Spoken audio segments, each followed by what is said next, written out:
And some of the aides are here. Okay, the managing director of our television, the Al-Irshad, is here. Salihu. Okay, maybe some of the that's okay. Then maybe the last one is the secretary, the admin secretary of the organization. These are the people you are now meeting here. Now it's over to your own side to.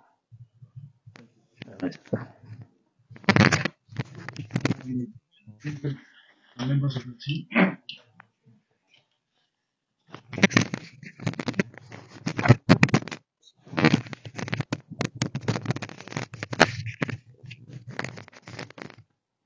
Okay, thank you. I have been here previously on a courtesy call to introduce myself to you. So today is not that kind of courtesy call.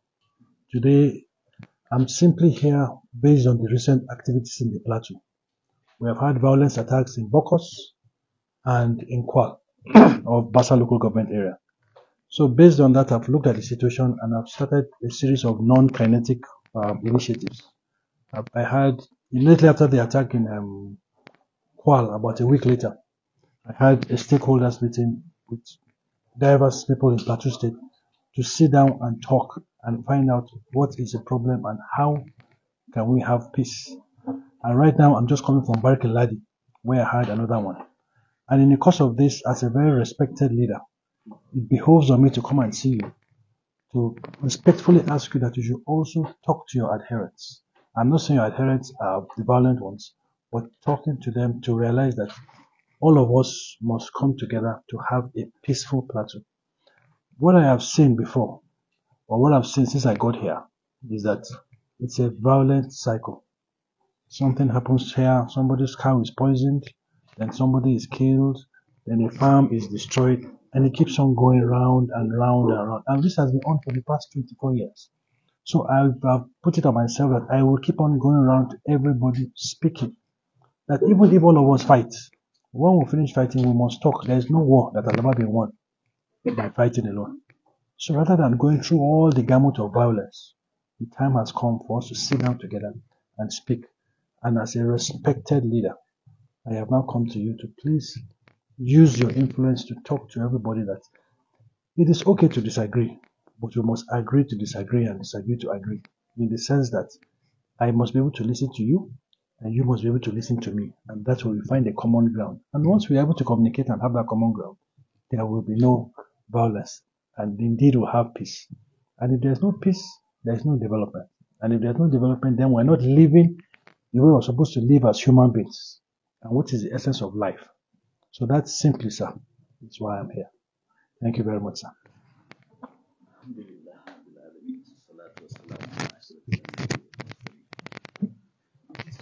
Muhammadin ala alihi wa sallam. In the name of Allah, the Beneficent and Merciful. Peace and blessing of Allah be upon His apostle, the seal of the Prophet Muhammad, the son of Abdullah, his family and his companion. I'm very, very happy to see you before me today. I can say you come to meet me in an appropriate time based on what you have mentioned. The reason why you come or you are going around in our beloved state, Plateau State, in our beloved country that is Nigeria. But I started to deliver my words in English language in order to understand that all what you said, I think I understand what you have said. So, but I will talk in my mother tongue, that is Hausa language. Kamar yadda ranka ya daɗe ka ji, na fara da sunan Allah mai rahama mai jin ƙai, na salati ga fiyayyen halittar Allah gaba ɗaya Annabi Muhammad sallallahu alaihi wasallam, shi da alayensa da sahabbansa da masu koyi da su da kyakkyawan aiki har ranar tashi alƙiyama. Allah ya sa da mu a cikinsu. Gaskiya wannan ziyara taka da jama'arka musamman a matsayinku na jagorori a ɓangaren tsaro, wanda a cikin jawabinka ka nuna mana, ka tunatar da mu cewa sai da zaman lafiya za a samu ci gaba da kowane irin tsari da fuska, kuma abin da ka faɗa gaskiya ce. Kuma baka ji daɗin yadda mutane a state ɗaya, a ƙasa ɗaya suna ta rigingimu, kusan ma in aka dubo shi a tarihance sama da shekaru 20 da wani abu a nan jihar Filato ake ta samun tashin tashina. To, ni dai a sani na daga cikin abin da hukuma take da shi, take da hanyoyin tattarawa, shine asalin to me ya kawo abin. Yanzu ana rigingimu dole akwai wani dalili can a ƙasa, ko an faɗa ko ba a faɗa ba. To wannan shine farkon abin da ni a shawarata ta zuwa gurin ofishin da nake aiki, cewa ku mai da hankali ƙwarai da gaske a lura menene dalili. Kuma idan aka ce abin ya kai shekara 20 ko 30, to ai ba Filato ba shekarar ta 20 ba ne, ba 30 ba ne, kenan da akwai zaman lafiyar kenan. To in da akwai zaman lafiya daga baya wannan abin ya faru, to dole akwai abin da za a duba menene. Kuma halin da ake ciki yanzu, ni na faɗa a guraren wa'azi daban-daban, ni na yabawa aikin ku na tsaro, domin an yi lokacin da ba mu ma da zaman lafiyar kamar yadda muke ciki yanzu. Kasuwa ana ta jajjefa mana bama-bamai, ana kashe mutane masu sayar da gauta, masu kaza, ƙone-ƙone, komai ya faru kuma sai an ce dalili kaza ne. To yanzu ku sai in ce kun zo kun tarar da abin, Allah mun gode maka, ya sauka.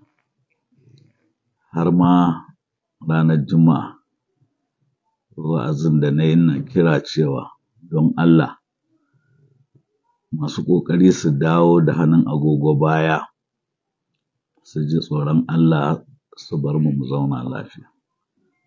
Domin mun yi farin ciki yanda ƙasarmu ta fara samun tsaro, to don me kuma yanzu za a fara cewa an kashe mutum kaza, an yi kaza, an yi kaza.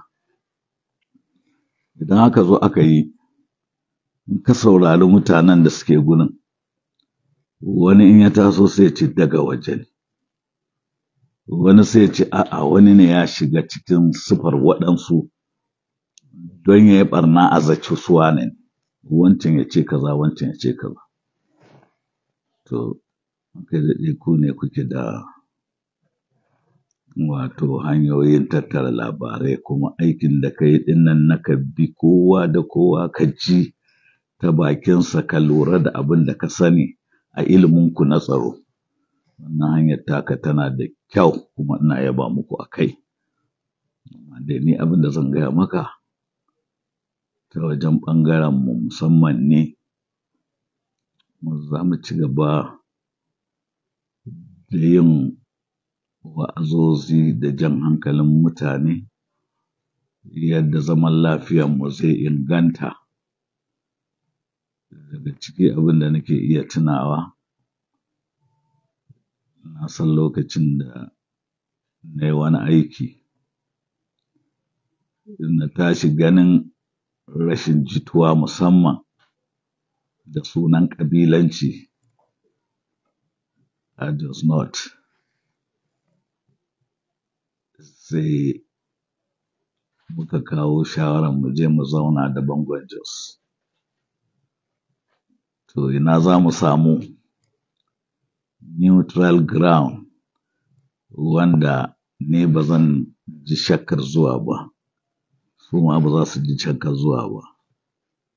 Na ce ni in za a je to a samu gurin da yake akwai alamar tsaro da kyau. Martaba sarkin Jos ya ce to shi ya mayar da abun a gona, in zaɓi inda ni nake gani. Sai na ce na zaɓi gidanka. Ya ce to ya gode. Na je fadarsa muka tauna sosai da shi, kuma ma 'yan talabijin da komai an ɗauka an yaɗa. Da wannan a ganina ya kawo ci gaba sosai. Abu na biyu, daga cikin matsaloli da nake ganin watakila suna da hannu a ciki shine neman makamin mulki a tsarin 'yan siyasa. Waɗansu za su yi ƙoƙarin gwara kan jama'a domin su kai ga wata manufa tasu ta farfaganda. To, na je har gidan mai girma gwamnan jihar Filato na wancan lokacin shine barista Simon Lalo. Ce ranka ya daɗe, ina ganin kamar jituwarku da bangon Jos ba ta kai ba, ina so da Allah ku daidaita, wala a gama kiran sallah.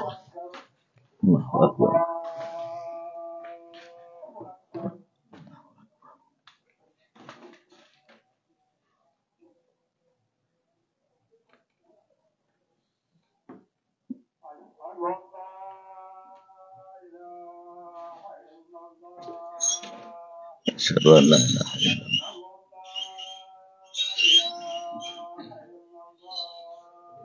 أشهد أن لا إله إلا الله. أشهد أن محمدا رسول الله. أشهد أن محمدا رسول الله. ولا قوة إلا بالله.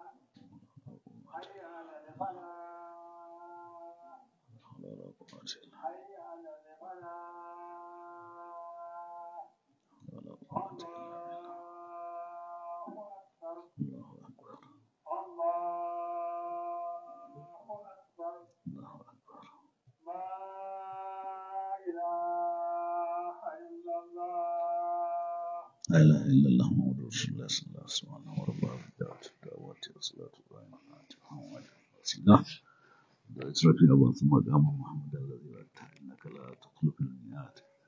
kamar yadda na faɗa, na sami barista Lalan lokacin yana gwamnan jihar Filato na Sani.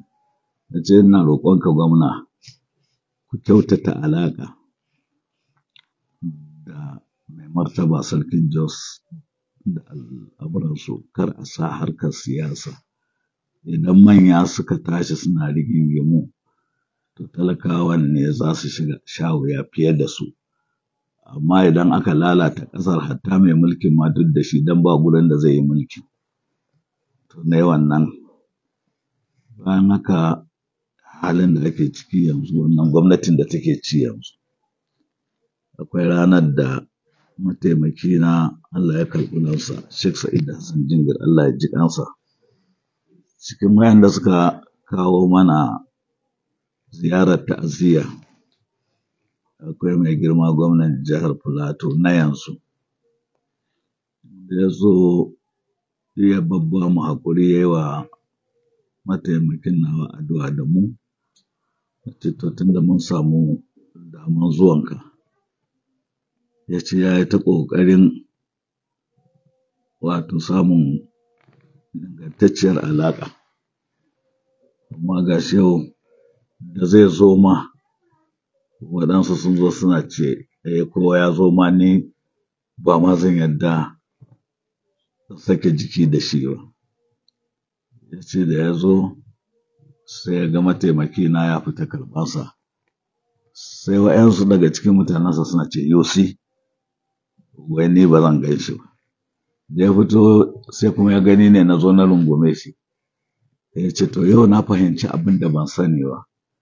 Ana canja labari domin a samu rashin jituwa. Ya ce gashi na zo ka karɓe ni da darajawa da komai.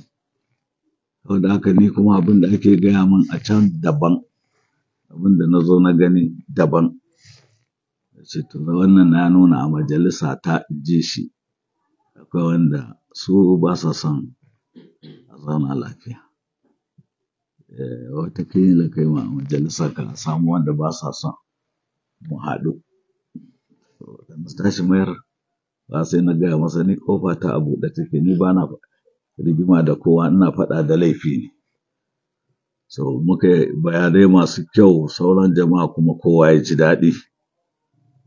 Don haka da wannan rigingimun da ka ambata suke ta faruwa, sai ya ce to yana son zai kira taro na jagororin jihar Filato, stakeholders.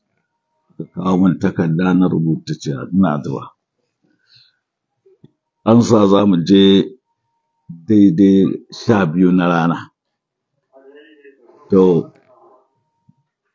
rana kuma sai na ga ana ba da sanarwa cewa kan za su yi zanga-zanga su ma a wannan ranar kuma.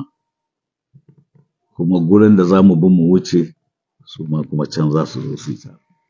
Sai na rubuta takarda na aika masa cewa raina bai amince in zo in tsaga masu zanga-zanga in zo gurin taro ba.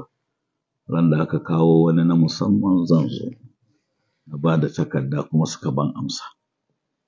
Wannan kaga duka tsari ne na zaman lafiya da kaucewa rigima.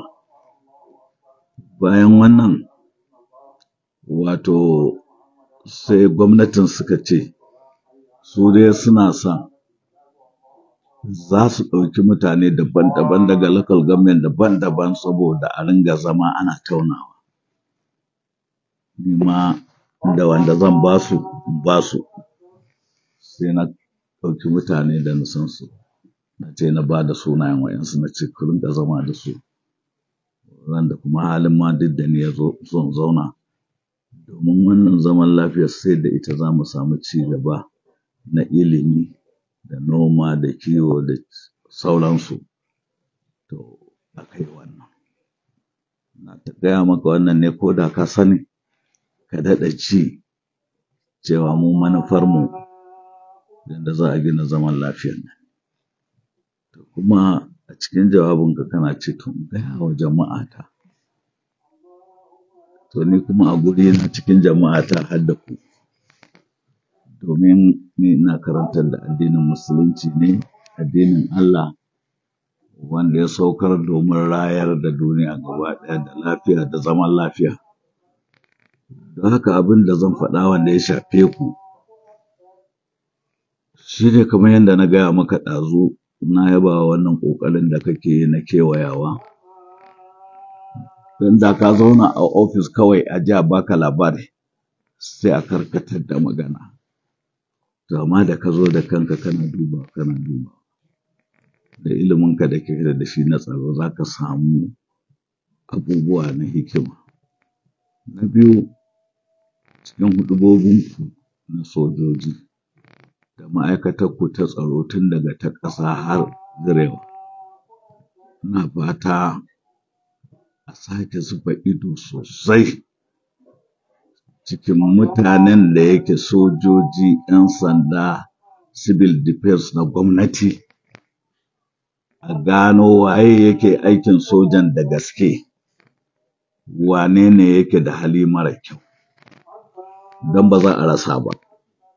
Me yi da gasken nan kamar yadda kuka yi, to zai riƙe mutane duka ba tare da nuna wani bambanci ba, don duk 'yan Najeriya ne kuma dukanku kun yi rantsuwa akan za ku yi aikinku ba nuna bambanci da sauransu. Ina so kuma a lura da wani abu. Kowane state a Najeriya akwai tsari na cewa a ɗebo mutane daban-daban, ƙabilu daban-daban, addinai daban-daban, a sanya su a cikin tsari na tsaro. Kowanne zai zamanto kamar shi ido ne akan. Amma aka tarar da wani state yana cewa kar a kawo kowa state ɗin nan sai musulmi, ko kar a kawo kowa sai kirista, to akwai wani abu wanda kuma ba adalci ba ne. Idan haka zamanto ku ma'aikatan tsaron ku musulmi ne kawai, ko kirista kawai, ko kabila ɗaya kawai, to ran da rigima ta tashi, in wani yana da basira da hankali ya yi gaskiya, wani ba zai yi ba. Haka ina fata a duba a ga abin nan da ake cewa karakta ta ɗaukan kowa da kowa nan a kowane state a lura da shi. Amma in an ɗauki waɗansu kawai su ne a gurin, to akwai hatsari. Wannan kuma kaga irin ni yanda nake gani kenan. Amma zai yi ku da yake ku masu tsaro je kuna ganin wata hanyar da ba tawa ba. Amma tunda ni aka zo gurina dole zan faɗi iya inda nake gani. To, ni mai wa'azi ne, in an bar ni zan yi ta dogon jawabi. Amma gara in yi muku tunda ayyukan kuna da yawa. Sannan kuma ku sa baki a matsayinku na manyan nan. Ƙananan sojoji da wanda suka yi suka gama, a kula da albashinsu, a kuma kula da wanda ya mutu ko kuma ya yi ritaya. Shi ma ko ya yi ritaya ba zai daina cin abinci ba. A gyara waɗannan gurin su yi kyau. Kuma mitin da ake da ku da manya-manyan 'yan siyasa, ku isar da saƙonmu cewa a bayar da muhimmanci ga noma da kiwo, domin yunwa tana hana mutane zaman lafiya. Idan mutane aka bar su ba su ƙoshi ba, ba su da aikin yi, to mai ɓarna ya zo ya musu tayi su shirme za su yi ta yi. Saboda haka ku ja hankali a madadin mu talakawan, ku gaya wa su manyan 'yan siyasa da Allah su raba taki a daidai lokacin da za a bayar, a iya samun sa ba sai wajen watan August damuna ta ƙare sannan a kawo ba. Da irin 'yan tractor da sauransu a rarraba wa mutane. Wannan samari a daƙile hanyar shigo musu da ƙwaya, domin in mutum ya bugu da ƙwaya ko giya zai iya jefa wa ƙasarsa bala'in da zai zama shi ma tashin hankali ne. To wannan shi ne abin da nake faɗa. Kuma na roƙa maka Allah kai da jama'arka da ma'aikatar tsaro ta Najeriya gaba ɗaya. Allah ya ba mu nasara, ya zaunar da mu lafiya, ya kiyaye mu daga dukkan damuwa.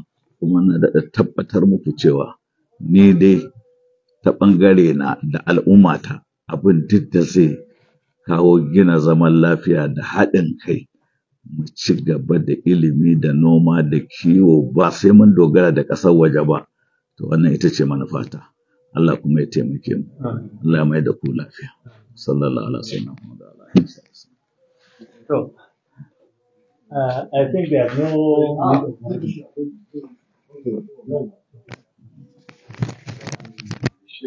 Thank you for coming to preaching. He stated that Plateau State have been in existence for many years, and there was peace. So for peace to elude the state for over 2 decades now, then that means something is wrong, and that is a call that the root of the crisis should be looked into. That once the root of the crisis is being addressed, I think there will be peace in the state. He commended the effort of the military in coping with the crisis in Plateau, and that there is little peace, but more needs to be done. He talked about the breakdowns of law sometime, that maybe if he's committed somewhere, people will be wrongly accused that this is the people that committed the act, these are the people that committed the act.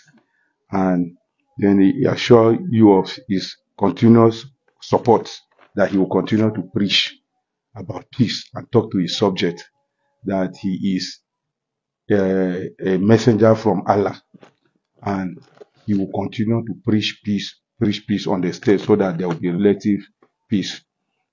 He talked about during the former governor, Bakola Long, that he was able to talk to him about some of the need for politicians to stop dividing the people in the state between religious line and tribalism, and that he will continue. He also met the Bongomjos and discussed with him on the need to look for a neutral ground where they will sit down and discuss.